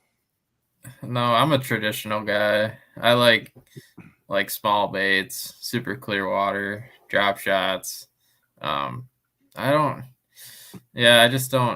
feel like I don't feel like I'm as confident using those baits, and I don't feel like the fish, like in a tournament situation, it's a little bit harder to have that confidence fishing a bait like that when I could just pull out a drop shot and I know that fish is either going to look at it or he's probably going to bite it like within the first 5 seconds. So it's kind of the tale of two things there. I don't know, Alex, you can talk about that, but I don't. I feel like I do. I don't know if they'd be like at the top of like my list, but like I definitely do. Like obviously, like I've thrown like 4 or 5 inch swim baits for smallmouth. Spinner baits certain times a year are good for smallmouth. And like heck, we look at the St. Lawrence River. I think Chris Zaldane was catching the big smallmouth burning a big old chatterbait or some sort of chatterbait, and that's clear waters, and catching big smallmouth, and like heck out of Wahi, believe it or not, I was catching smallmouth on like a bigger sized Berkeley Jaywalker, which is like a walking the dog style bait. And I was catching smallmouth on that. And it's like a big old, like, what is it, 5 or 6 inch topwater bait. Yeah. Yeah. But I feel like, obviously the most reliable thing is like a Ned rig or a drop shot, and it's a lot more predictable with those smaller baits, like your hookup ratio. Like you're just dealing with a kind of smaller, sharper hook that once you kind of got them pinned in the mouth, like it's a little bit more reliable and to get them in the boat compared if you had like a big swim bait hook or big crankbait treble hooks or whatever it may be. And but yeah, day in and day out, it's a drop shot, Ned rig, and finesse style stuff. Yeah. Were you But I have getting any thrown smallies bigger on that big baits. sexy dog at lacrosse, Jay?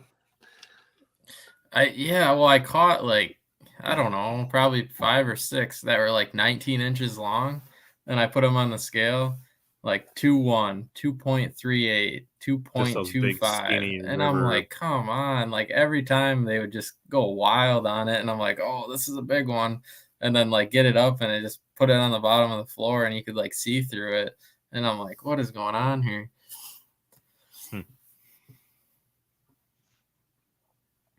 Yeah, that's the one place that like I feel like a big topwater is the one thing I do have confidence in for smallies, like a Yeah. full size vixen or that type of thing. Like I don't think twice about throwing that style of big bait. But yeah, for as far as like glide baits or things like that,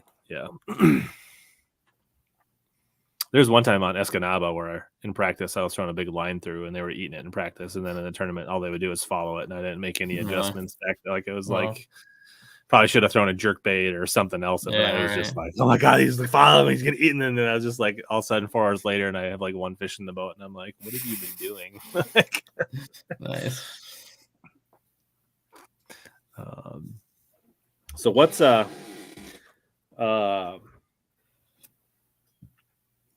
guess maybe you guys like drop shot. Obviously, both of you guys lean on drop shot a lot. What's your maybe both of you break down your smallmouth drop shot setup, rod reel, fluoro, braid, the whole, like, just walk us through like that. That's some good nuggets that everybody can always take a little bit from, like, and it'd be interesting to see how you guys are, like, the same or like different, or where do you guys?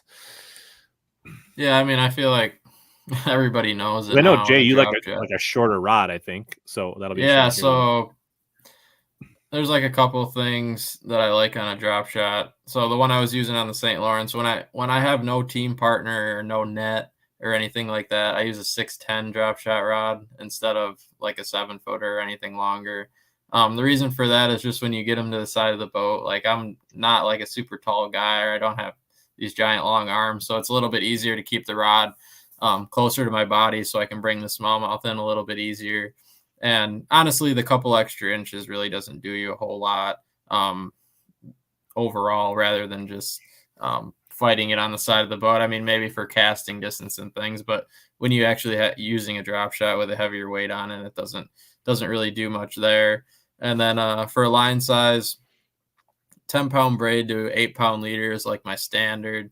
I'll go to 6 at times, but I rarely go to 6. It just makes me it makes me pretty nervous, especially when you're dealing with fish over 4 pounds.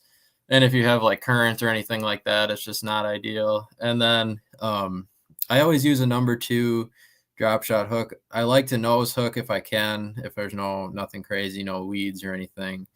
The G Finesse Gamakatsu drop shot hook is the one I always use.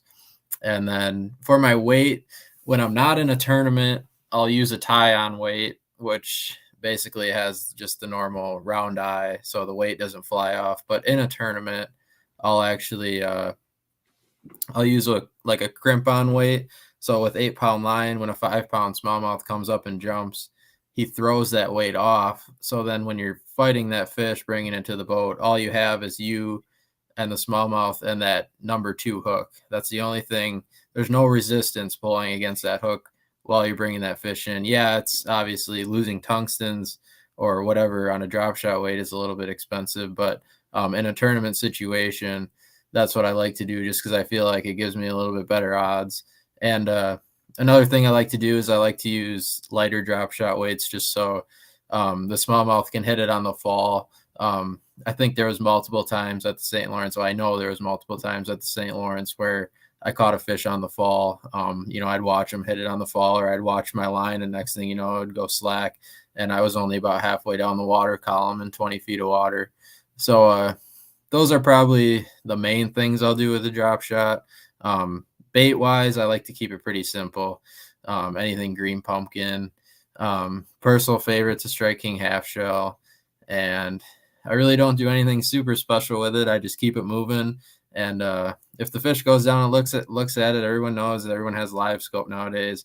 If he goes down and looks at it and he doesn't bite it within the first, I'd say 10 to 15 seconds, your odds are better to just reel it in and cast at a new fish. Especially nowadays, those fish have been casted at so many times, and he's either really going to bite it in the first 10 or he's not. And those are my tips on a drop shot. Yeah. So I guess a couple follow-ups. How long a leader, connection knot, and what size reel do you like? So leader wise, are you talking the entire leader into the reel or just the weight to hook? Yeah, I'm talking. Like how long of your fluoro to your braid? Like, is it like a short? Okay, I'll run that all the way into my reel. Usually, it's pretty long. So like when I get that fish up to the side of the boat, I want the fluoro like inside my spool, so it's not in my guides if it takes a run or anything like that. So I guess that's usually whatever the math is on that. Right, it's like usually 12 feet. Plus, 12 plus 15-foot leader. And then leader length size, I'll go longer if I know the fish are suspended from the weight to the hook. I'll put a little bit longer dropper on there, just so they don't see the weight or they don't try and bite the weight rather than the bait. And then if they're sitting close to the bottom or I'm in like a different situation, then I'll go a little bit shorter. If the fish are in spawning mode or whatever, I'll just go with a shorter leader. And then reel size, I like a 3,000 size reel personally. I don't know for sure. I just feel like it has a little bit smoother drag rather than the 2,000. And, it's a little bit easier on the fluoro when you get it into the line for your leader. It has more room to spread out on the spool with 3,000 size reel. And obviously with the reels we have nowadays, I use the new loose custom light, which the drag on it is incredible. I mean, using a 3,000 size reel to a 2,000 size reel, the weight difference isn't much at all. Right. So especially in new reels. Yeah, right. And are you an FG guy or I'm an FG guy. I learned it. Oh gosh, it wasn't even that long ago, probably 2.5 years. And once I finally got it down, it honestly probably took me like 6 to 8 months to get it where I was confident in fishing with it, not even using it on the boat.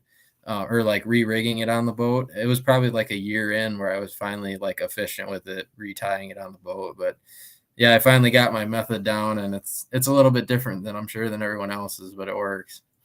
Yeah, and I'm pretty sure. I think I heard you before. Tungsten weights mostly, right? Tungsten, yeah. Yeah.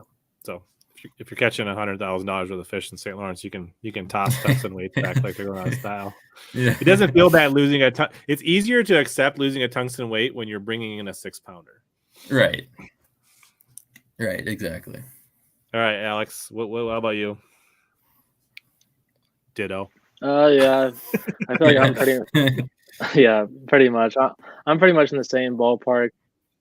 I've never like experimented too much with like a slightly shorter rod. Like I feel like most of my drop shot rods are either like a 7-foot medium or like a 7.1 or 7.2. I haven't really gotten past like a 7.2 or 7.3 for length wise.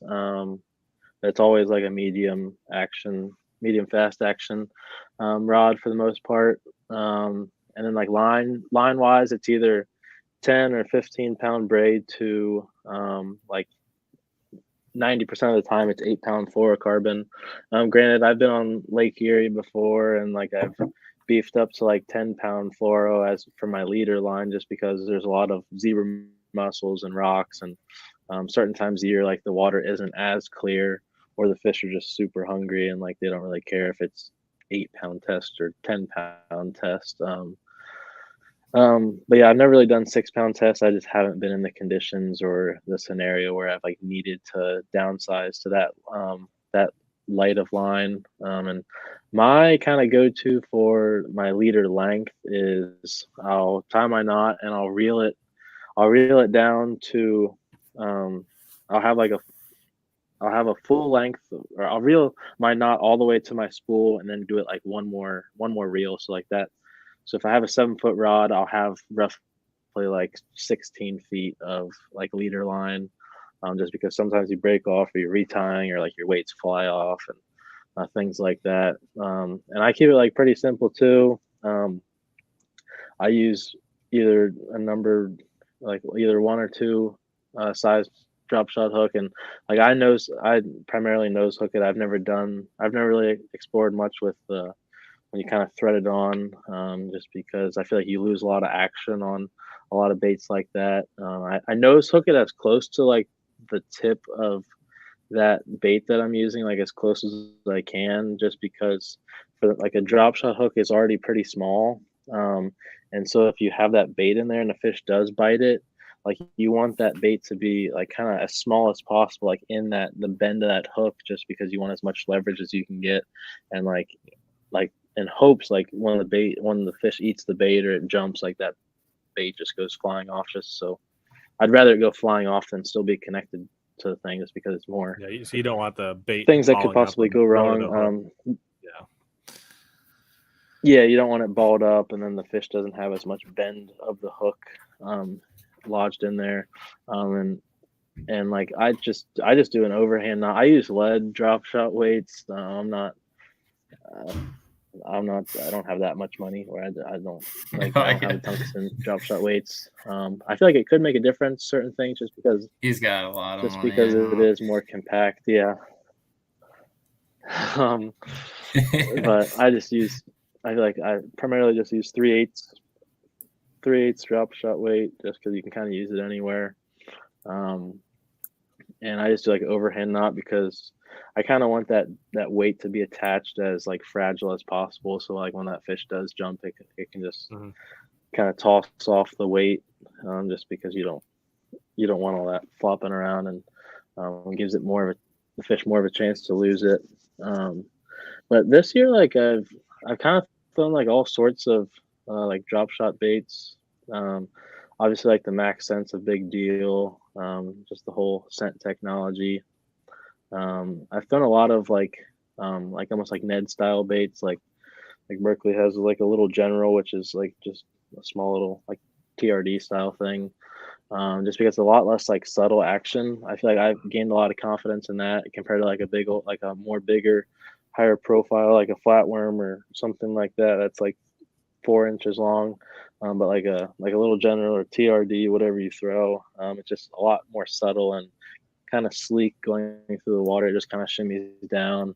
I feel like I've gotten a lot of bites with that. And for like the length, I feel like between my weight and my hook, I feel like I majority keep it the same. It's normally like right around the foot or so, depending on if there's grass on the bottom, or like if I'm fishing around like sand grass or whatever grass it may be, perch grass. There's a lot of that on St. Clair. But yeah, pretty much keep it pretty simple. And like as for like fighting a fish wise, like I kind of like let the fish do what they want to do. Like I want their head to be kind of pointed in a certain direction as I'm like fighting it. But I mean, they're smallmouth. Like you're using light tackle. Like you can't really control them. Like all that you can kind of rely on is how smooth your drag is, and letting your drag do a lot of the work and kind of doing the fighting for you. The whole lipping thing, the whole like, because we can't use nets, that's been kind of new to me, is trying to lip and get a hold of large smallmouth. Yeah, for sure. Awesome. That's great breakdowns. Clearly, you guys are both passionate about drop shot, because like I feel like if I answered a drop shot question, it would have been like a 10-second answer. We're just like talking about drop shots. Yeah. We could do 2 hours just on drop shot. Yeah. Come back, like just keep blabbering about drop shots. It's a funny question. Oh, definitely. I don't They're a eat lot smallmouth, leaner. but Jay might like. He probably eats smallmouth. I've never really eaten a smallmouth. They had a So. few, yeah. Only a couple. Yeah, because I fish the Ohio River and like there's smallmouth in that. I wouldn't eat an Ohio River smallmouth. Yeah. Why not? Why not? I don't think there's anything anybody wants to eat out of the Ohio, but Do people keep fish out of there? I'm sure Yeah, some no do. answer. Yeah. No, like crappies and sauger, sawguy. True. Yeah. There's some catfish charters. I assume both you guys are running forward facing. Right? Yep. Yeah. So I mean, like, touch on like how much has it changed? I mean, you guys have probably only been using it for a couple of years. How much has that changed smallie fishing, in your opinion? Oh man, I mean, I feel like it's changed the game dramatically. I mean, it went from having to catch 18 pounds to be, a decent day to now it's like if you don't have 20 because everyone's using it. I mean, that's how I felt on the St. Lawrence. When it's calm and you can use it, it's such a game changer. What are you going to say, Alex? I was just going to say, I feel like I've learned a lot about like smallmouth behavior, and like the way that smallmouth reacts, like what type of mood they're in, whether the sun's out or it's cloudy, and you can tell like right away like what kind of the mood the fish are in, and also like it shows you how many fish are in an area, and like how smallmouth will wander and how they'll just super nomadic and they'll just be on the move and how fast they can move. Yeah, it's changed that aspect of it, and I felt like the weights have just gone up so much compared to where they were pre-live scope. I mean, I feel like it's pretty incredible. Yeah, and I think some of the stuff you touched on, Jay, like how you like to use lighter drop shot weights, right? That's probably a direct response to things that you've seen on live sonar, right? Like you've probably seen where fish were following it to the bottom, and then you change to a light, and all of a sudden they're catching it, and now you see that, and then it keeps reinforcing it because it keeps happening. Or you they don't like that color half shell. Yeah. Change to another one, all of a sudden they're eating it instead of like looking at it, and things like you can just make decisions and process your choices faster because you're getting instant feedback. Right. Everything else is without it, it's blind, right? I mean, you're fishing 20 feet of water, you can't see the bottom. I mean, realistically, you don't know what's going on down there. You don't know if he's looking at it. You don't know if he followed it to the bottom. You don't know if you should reel it in or leave it there. Yeah. No, there was fish there on Tuesday, but you don't really know if that school's still there because you didn't want to idle it over in the tournament, right? So like, exactly. With live sonar, you're like, nope, they're still there. I still see 20 of them sitting there. Like, well, yeah, that's probably another thing too is waste of time is out the window. There's no more wasted time. Obviously time is money for what we do, and there's no more of that. I mean, you look with it, if they're not there, I mean, why are you wasting 20 minutes trying to force something that's literally not even in front of you, or there's not even a living species down there? Critical Gravy is calling for everybody to send a pack of tungsten drop shot weights to Alex for next season. Yeah, that's great. Oh gosh, appreciate it. Well, you can send me an email. We'll send a collection fund. Do you have a preferred style? Do you want the teardrop, the balls, or the?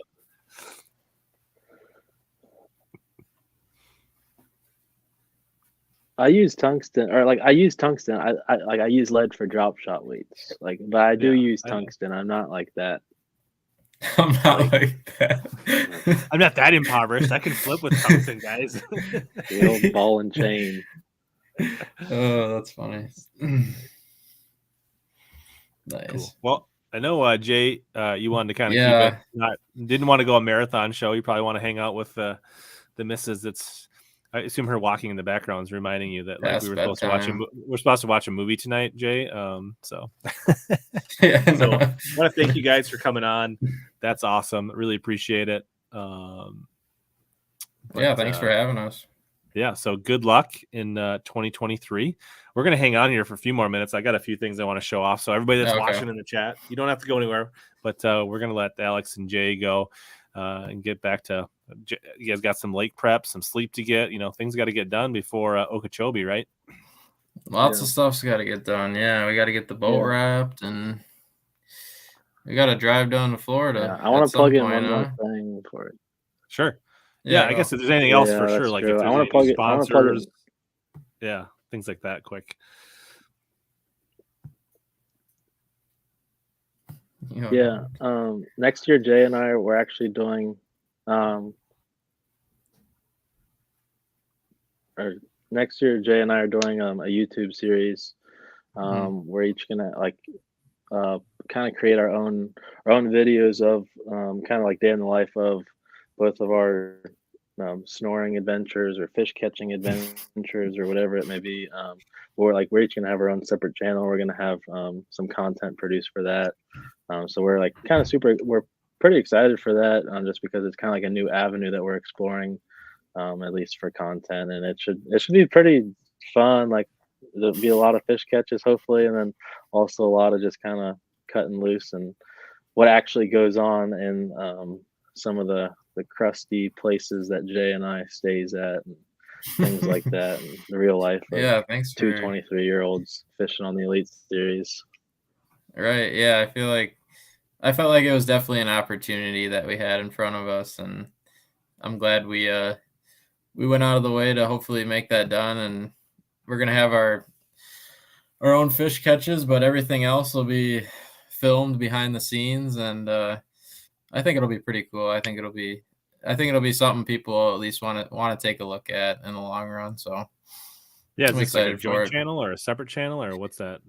It's going to be two separate channels, but our actual fish catches and things that happen on the water and during the tournament will be separated. So it'll be separated into two different videos, but some of the behind the scenes and other things will be similar in the video. But the whole tournament aspect of it, what Alex catches on the St. Lawrence in a day or what happens on the water will be separate. Yeah, so you guys have somebody hired to help you with this, I assume? Or Yep. Without somebody to do it, I mean, I felt like if you're, during the tournament, obviously we could probably maybe do it and get it out later, but someone that has that experience and knows what he's doing and can help with behind the scenes stuff and things like that is a huge help. Discipline to actually do it. Right. It's a lot of. I give the guys that do it so much prop to sit down and edit a video, like a 20-minute video. I mean, that takes a lot of time. Those guys are idiots for sure.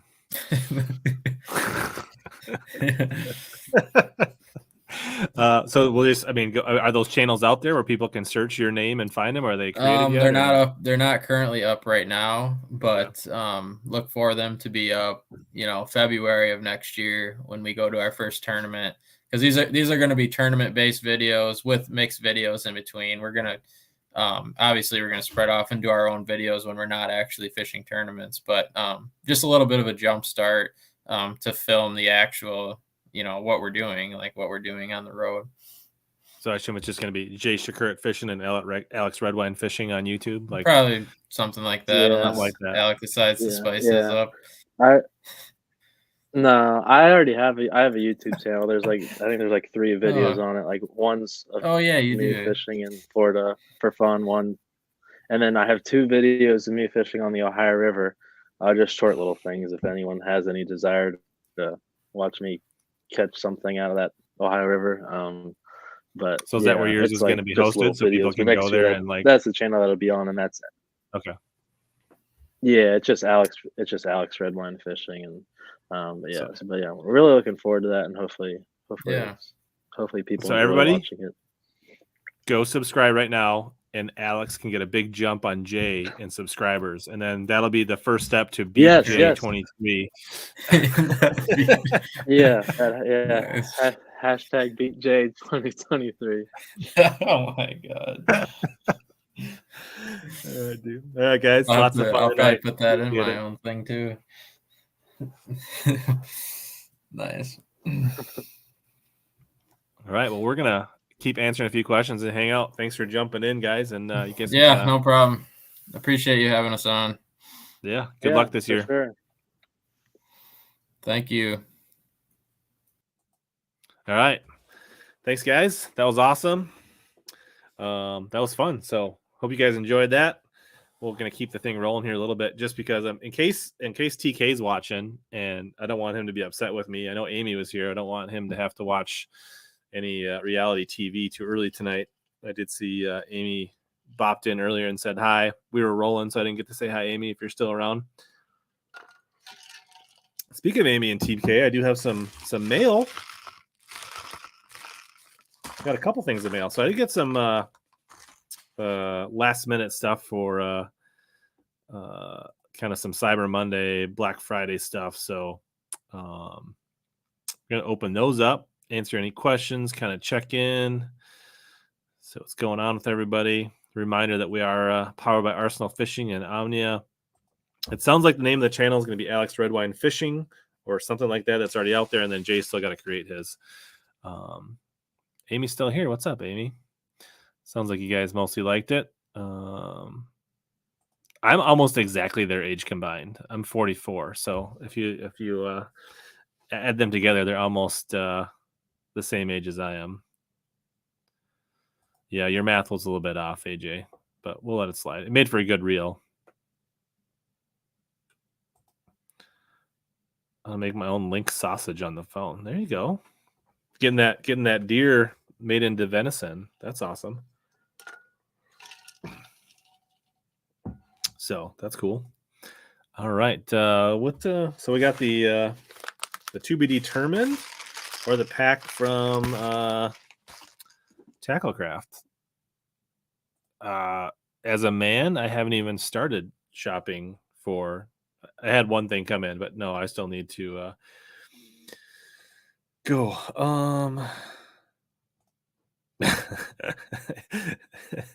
Bad math. Math is not your strong suit. How's my prep going for next? I'm still trying to figure out what I want to fish next year.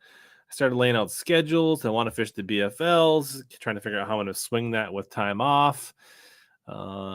Making a list of things I want to get for the couple things I want to get for the boat. All right, we got some hot link venison recipes for you, TK, from the Muffin Man. What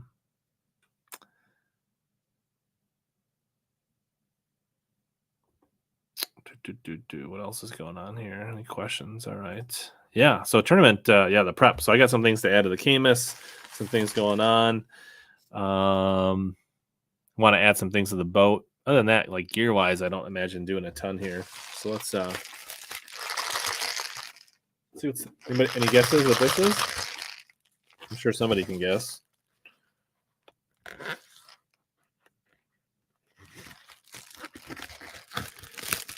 Popping open the Arsenal. So as a reminder while I'm opening this, Arsenal is still running their Cyber Month. I want to say it's like Cyber 23 or something. You can probably find a post somewhere, but basically 30% off everything. And any orders put you in a raffle for $500 prize. Not a rattle trap, Nick. We got ourselves a couple Christmas plugs. Look at those little guys. May look familiar. I didn't want to take the chance that I was going to get one for Christmas, so I bought two. So one is for me to, I don't know, maybe put on display, festive, have it in the background for Christmas. The Little Debbie Christmas, maybe I'll fish it, maybe I'll hang it up, maybe I'll put it on the tree. I can see that. Oh man, come on, camera.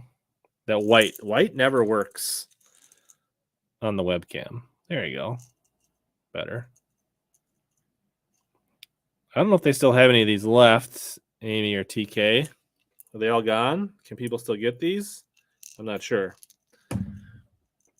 So yeah, grab two. Maybe a video. I caught an 8-pound bass on a Christmas cake. The Christmas lights. I got red and green right here. See them? 6 left. There are 6 left. So if you want one for your Christmas tree, we could do a... Oh, yeah. I know what you're talking about. The Christmas. That is a good point. I think I still have those. Wait for it. I forgot all about this. I can't believe that we forgot about those. Completely forgot.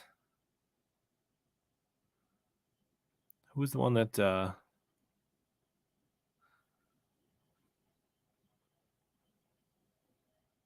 who's asking about the lights? I lost it. TK will take all deer processing tips sent to his inbox. Yes, it is the Christmas tree crank.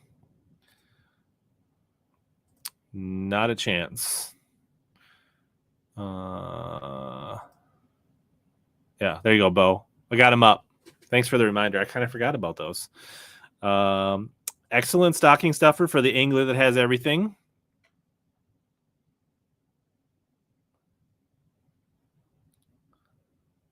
Tacklecraft is a good pre-spawn bait. Oh, yeah. Could be wild theme. Let's go with it. Festive AF. There you go. All right. So this one is for me. This one is for one of you members. I'm going to give this away on a member stream here in December. I don't know exactly the date of that, but I thought this would be a sweet little gift for one of the members. So one of these coming for the members. So if you don't want to take chances, you can head over to Tacklecraft and grab one of the last 6. Or you can become a member or one of the existing members. Take your chances. Until then, we'll put one here in front of the Uncle Josh pork up here. Can we see that? Right there. Oh my gosh, what is wrong with me? Must be the Kraken. We'll set the other one right there. Have him hang out. We'll cover up the Vixen. These Vixens don't work. Little Christmas. All right. Also, there's some Christmas tree cakes or Christmas tree cake shirts, I think, at the Print Craft. Is that right, Amy? And TK, grind cheap bacon into your ground burger. Yeah, probably a Team Trail. I don't know which one. Trying to figure it out. What's going to work. The nice thing about the Team Trails, they're all on Sunday, which helps save time off from work. Which the problem with the BFLs is they're on Saturdays, so it's hard to practice 2 days without using 2 weeks of vacation. That's my conundrum. All right, so there's those. And then I got this, which was another Cyber Weekend purchase. This particular company had, I think, 30% off they had on the site. I'm pretty sure it is now since gone. But something kind of caught my eye on there.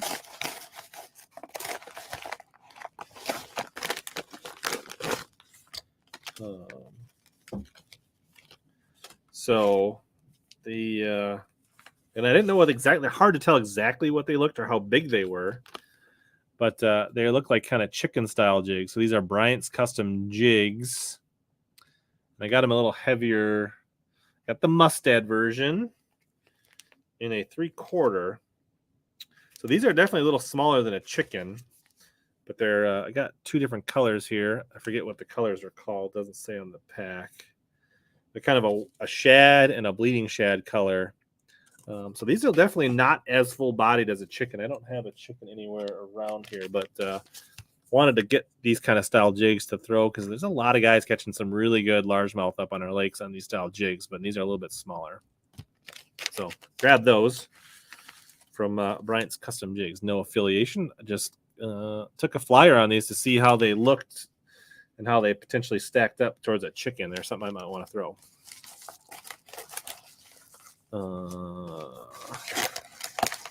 What else is going on? Not too much.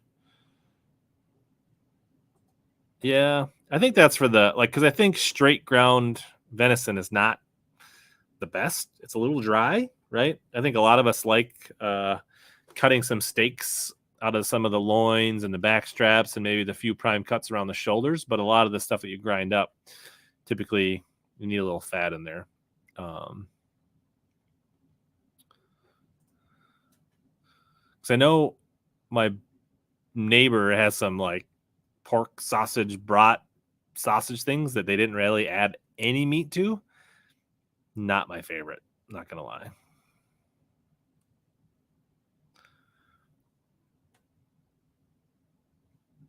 Yeah, I agree.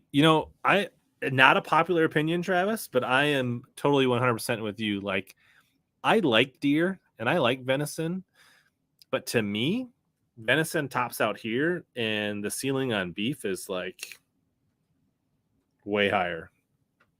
I mean, I know venison is healthier and leaner, and it has a unique flavor, but like, we're talking like 21-day-old dry aged ribeye from a quality grass-fed beef, no contest. I'll take beef all day. Tyler, Fishing the Champs Tour. Same thing there. All their tournaments are on Thursday. And hard to roll into an every fish counts event, fishing on a day and a half of practice. So, and everybody else is putting a week out there. That's just not, it doesn't work for me. I need if a guy that wanted to fish more tournaments, definitely, if you're young, service tonight, PSA, if you're young, thinking about wanting to get into tournament fishing heavy, do not get a job for the man in a corporate world where you only get 3 or 4 weeks of vacation. You're never going to be fishing as much as you want.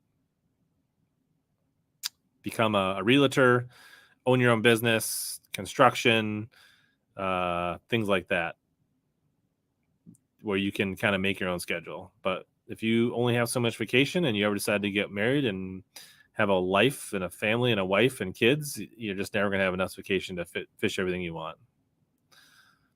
So there's your life advice from old man HellaBass. I could go for some venison poppers. I get down with that. But then again, right, we're jalapeno, cream cheese, bacon, and then a little bit of venison.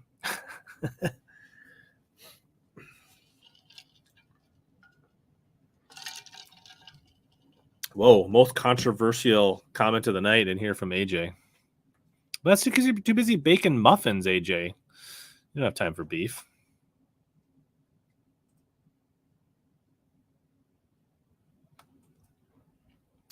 But what else? So, yeah, next week, Friday night, Bradley Hallman, right before Christmas.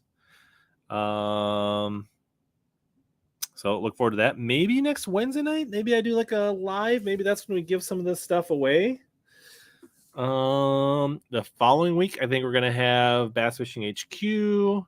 I thought about reaching out to TK to see if he wanted to come on Friday night for some just good old fashioned bass talk, maybe December 30th, but I haven't actually sent him a note yet. Maybe a little late night after Bean goes to bed, just get into like 2-3 hours of just deep bass chat. Yeah, if you can just live off somebody else's money, then that's ideal.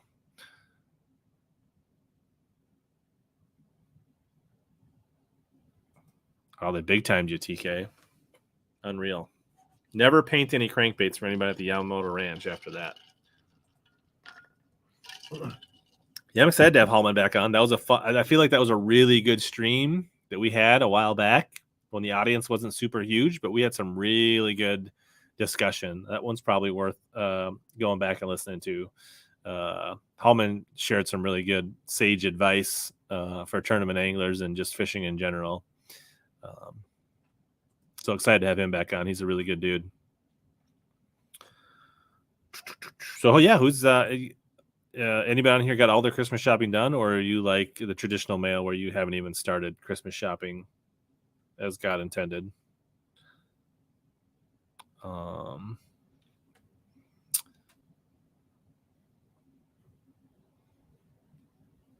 But yeah, we're creeping on 2 hours. I don't know. We can answer a few questions. I don't know. Otherwise, we can wrap things up.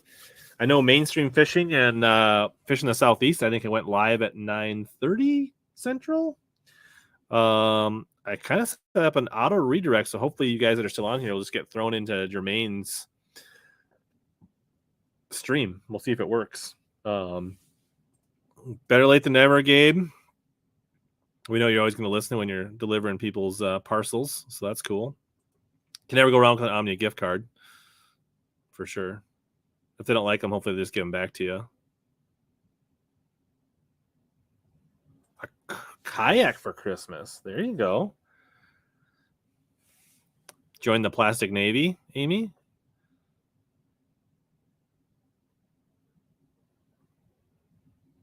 Oh, look at you, Amy. Such a prepper.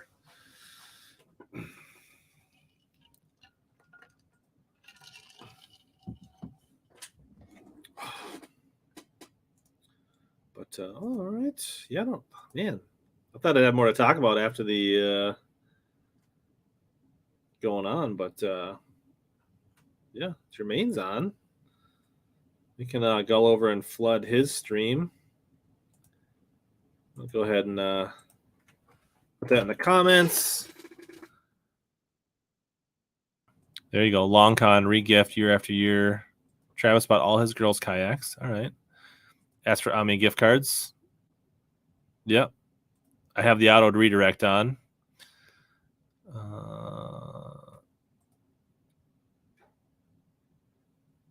Wow. There you go. There you go. Ron gifted the premium membership to a buddies. That's the gift that keeps on giving. So you give it to, yeah. So did you get multiple rounds of credit? Why did I not think of that? So you did, Ron, just to verify, you renewed your own, then you bought for somebody else, and you got multiple rounds of $30 credit? Because then we all should have been gifting each other premium because they would have been free. You've just been basically buying your own gift cards and giving them the membership. Yeah, there you go. Come on, TK, get a sitter and take her fishing. Or you can pull her in a kayak behind you if that's the happy medium.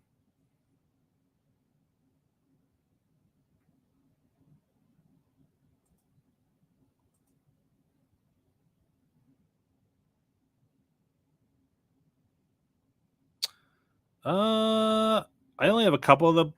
I have the. Is it the wreck? I have them right here, Dustin. Let's see. I have that one. I think that's the wreck. I think they're both the little wrecks. I forget which ones these are. I don't remember. These are the only ones I bought, which are like the WEC ones, I think.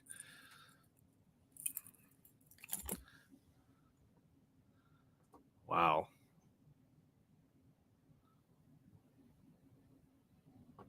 Any other balsa baits that I have? I mean, TK speaks highly of the Marty Burns. So the gifted ones, they got the credit. So they get a membership and the $30 credit. That's nice.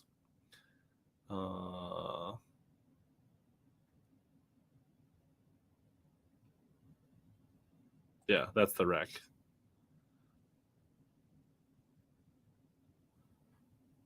I have not tried the Waterwoods. I've heard those aren't balsa though. Those are some Brazilian or South American wood or something. But other balsas, I don't know. Most of mine are like the Method, which they don't make anymore, which are sketchy. And then I've got some actual WEC balsas. I've got a couple Bagleys. I guess I would probably just go with some Bagleys if we're looking for like kind of regular balsas. And then if you want to get a little bit nicer, the Black Label is probably a good option. There you go. Andy stocked up on the cheap bass hack. There you go. The Marupa wood. Yeah. Wow. TK, you're really in the giving spirit. But All right. We're going to wrap things up. If you came in late, I think there was some good fun, humor, some nuggets on the replay. You can catch that on Facebook or YouTube, or search HellaBass on your favorite podcast app. And as always, here to help you guys catch more big bass, suck less. Enjoy Jermaine's stream.